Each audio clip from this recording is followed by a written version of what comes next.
Ապրիլին էլ եմ առել, հիմա էլ եմ առնում, ինչ անես, բա որ ջուր չի լինում հոչես թող երեխեդ մնա,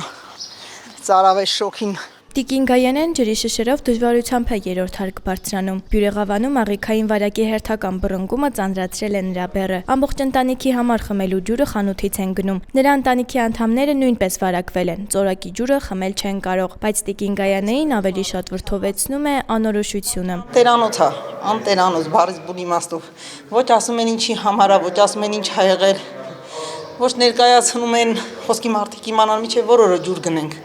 Սաղս վարձով ապրող, սաղս վարկով ապրող։ Ամիսներ առաջ քաղաքում բռնկված աղիքային վարակը նորից գլուխ բարձրացրեց անցած շաբաթվա վերջին։ Այսօրվա դրությամբ բուժօգնության է դիմել ավելի քան 60 մարդ, որոնց մեծ մասը Բյուրեղավանում։ Ունեցել ենք 40 կանչ։ 6 հոգի հոսպիտալացվել են, հիմնականում Աբովյանի բժշկական կենտրոն, մի հոգի գիշեր Երևան։ Աբովյան բժշկական կենտրոնում կա 15 հիվանդ։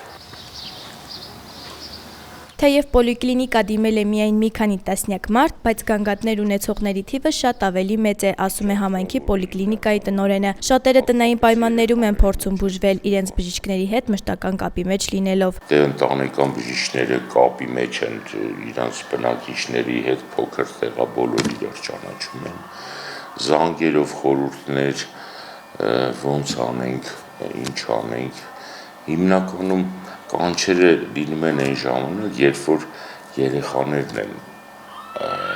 գանգատներ ունենում, մեծերը այդքան չեն վախենում, երեխեքի համար վախենում են բնականաբար։ Պոլիկլինիկայի տնօրենն ասում է, պետք չէ շտապել վարակի պատճառների շուրջ եզրակացություններ անելու հարցում։ Դրանց խոսքով միայն ապահովության համար են քաղաքացիներին հորդորել ջուրն առանց եռացնելու չօգտագործել։ Այժմ սպասում են հիվանդությունների վերահսկման եւ կանխարգելման ազգային կենտրոնի պաշտոնական հայտարարությանը։ Անալիզները, բնությունները ընթացքի մեջ են։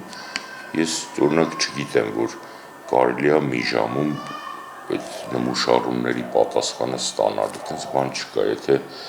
այդ ինչ-որ բան պիտի ցանկ սարվի, աճ տա միկրոբը, որ երևա, դա տևում է մի քանի օր։ Փոլլուծություն, սրտխառնոց, թուլություն, այս գանգատներն ունեցողների թիվն այնքան մեծ է Բյուրեղավանում, որ յուրաքանչյուր բնակիչ կամ անձամբ է բախվել դրան, կամ նման խնդիր ունեն նրա ընտանիքի անդամները, հարևանները։ Երեք հազը մի կեր ոտ եմ կայնացրել երախում։ Մի շաբաթ պարկած էր։ Մինչ մասնագետները դեռ ուսումնասիրում են աղիքային վարակի պատճառը, Բյուրեղավանում գրեթե բոլորը վստահ են, որ խնդիրը խմելու ջրից է առաջացել։ Ես 53,000 դրամ թոշակ եմ ստանում։ Ջուրն առնում ենք, պիտի առնես ճաշի հետ, պիտի առնես կոֆեն հետ, պիտի մի բան առնես։ Մենք առնում ենք մի ջուր, քանի որ փոքր երեխա կա տունը դրա համար։ Դրանց չենք օգտվում էլի, հա, չենք վստահում ճիշտն ասած։ Որովհետև շարունակական է այդ ջրի խնդիրը միշտ